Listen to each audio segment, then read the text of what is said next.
Një incident i rëndë shënuar në hyrje të qytetit të Vlorës gjatë një aksioni të përbashkët të IMT-s dhe Policisë Bashkiake për lirimin e hapësirave publike, drejtori i Inspektoriatit të Mbrojtjes së Territorit, një inspektor dhe disa efektiv policie janë dhënuar nga disa persona që kundërshtuan aksionin. Sipas policisë, pronari i lavazhit ku ndodhi ngjarja rezulton të jetë vetë punonjës i Policisë Bashkiake, i cili së bashku me të atin dhe vëllain e tij fillimisht kundërshtuan me fjalë dhe më pas kaluan në dhunë fizike ndaj punonjësve të task forces. Gjatë ndërhyrjes për shuarjen e konfliktit, dy efektiv të qarkullimit rrugor u goditën me grushte. Njëri prej efektivëve për të ndalur sulmin dhe shpërndar personat e përfshirë, u detyrua të qëllojë në ajër me armën e shërbimit. Dy punonjës policie u dërguan në Spitalin Rajonal të Vlorës dhe ndodhen jashtë rrezikut për jetën.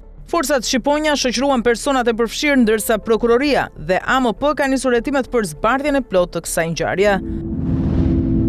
Mëngjesin e kësaj të hëne, dy vëllezërit e shpallur në kërkim për plagosjen e ndodhur në Kukës janë vetë dorëzuar, pasi sipas policisë nuk kishin mundësi të largoheshin. Pas veprimeve procedurale dhe komunikimit me prokurorin, u arrestuan Ndriçimi Saberi, 38 vjeç, ndërsa për vëllain e tij Fatri Seberi, 39 vjeç, nisi procedim penal në gjendje të lirë. Ngjarja ndodhi në zonën e quajtur Dëshmorët, ku dy vëllezërit u konfliktuan për motive të dobta me Sadi Kapicën, 65 vjeç.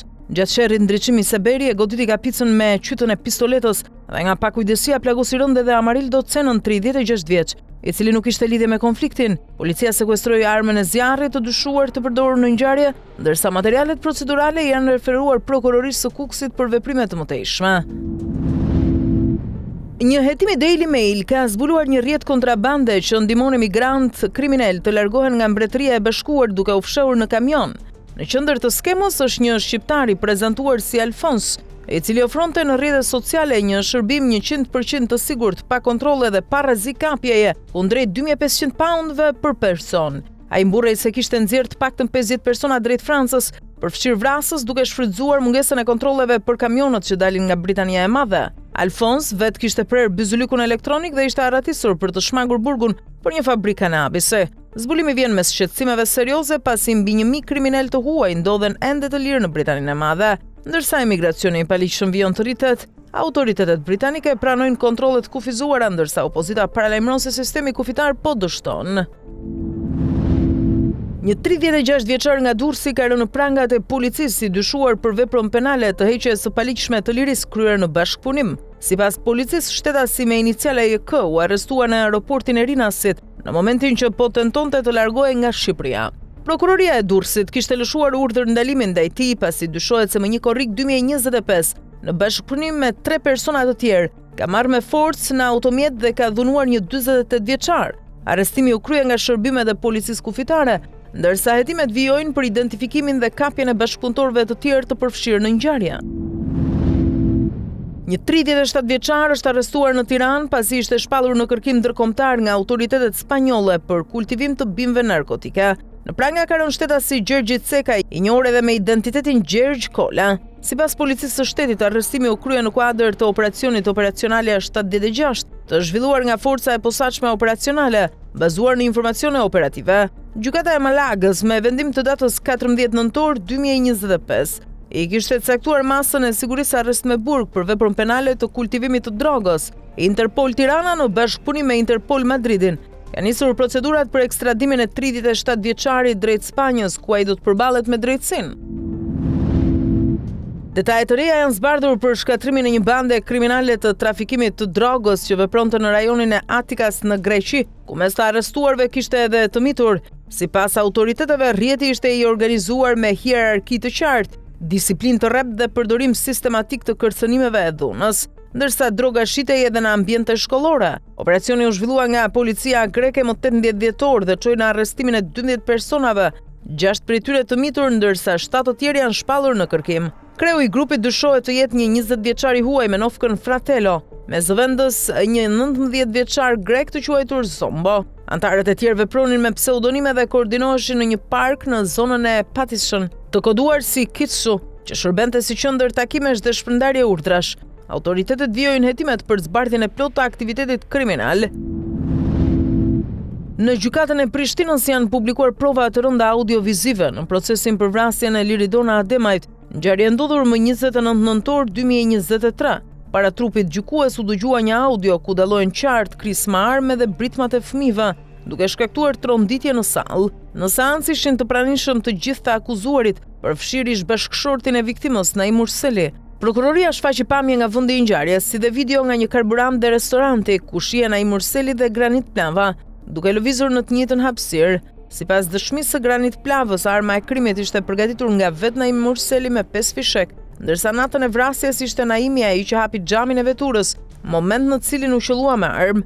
Provat e reja forcojnë akuzat dhe rëndojnë ndjeshëm pozitën e të pandehurve. Në qytetin e Pejës po zhvillohet një operacion policor i drejtuar nga Prokuroria Speciale e Republikës së Kosovës. Ky veprim realizohet mbi bazën e një urdhri për kontroll dhe synon hetimin e dyshimeve për krim të organizuar, rrëmbim dhe armbajtje pa leje. Autoritetet kanë bërë me dije se pas përfundimit të operacionit do të publikojnë një komunikat shtesë. Deri më tani nuk ka informacione të tjera mbi individët e përfshira apo detajet të mëtejshme të operacionit. Situata vjen të monitorohet nga afër nga organet kompetente. Një sulm i rënd në zemër të Moskës e zhyt konfliktin ruso-ukrainas në fazën më të errët të asaj që konsiderohet luftë sekrete. General-lejtnant Fanil Servarov, një nga figurat kyçe të shtabit të përgjithshëm rus, u vra pasi një bombë artizanale shpërtheu në makinën e tij në Moskën jugore.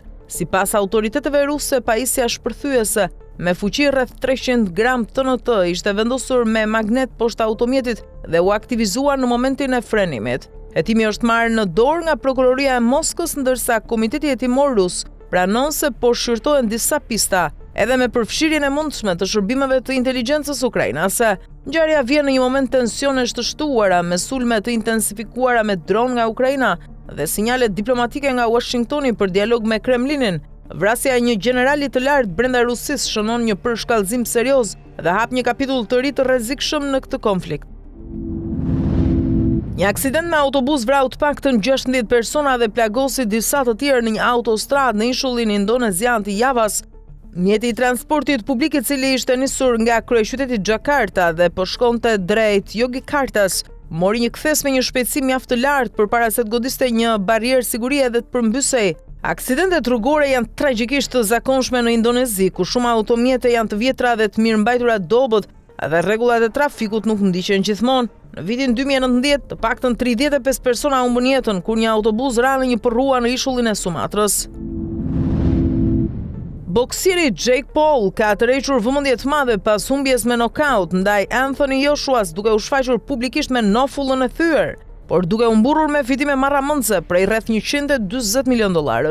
Pas ndeshjes në Florida, ku rezistoi 6 raunde përpara goditjes brutale që i shkaktoi frakturë të dyfisht në nofull, Paul ju nënshtrua një operacioni me pllaka titani dhe heqje dhëmbësh. Vetëm pak ditë më vonë ai postoi në Instagram pamje nga largimi i tij nga Miami me avion privat, i rrethuar nga tufa parash, armë zjarri, luks ekstrem me mesazhe motivuese për ëndrrën amerikane. Në avion shiheshin batanie Hermes dhe çanta Louis Vuitton, ndërsa Paul pozonte me puro dhe armë në dorë. Pavarësisht gjakut dhe dëmtimeve të rënda, 28 vjeçari deklaroi se ndjej mirë dhe se dashuron boksin, duke kthyer humbjen sportive në një tjetër shfaqje luksi dhe promovimi publik.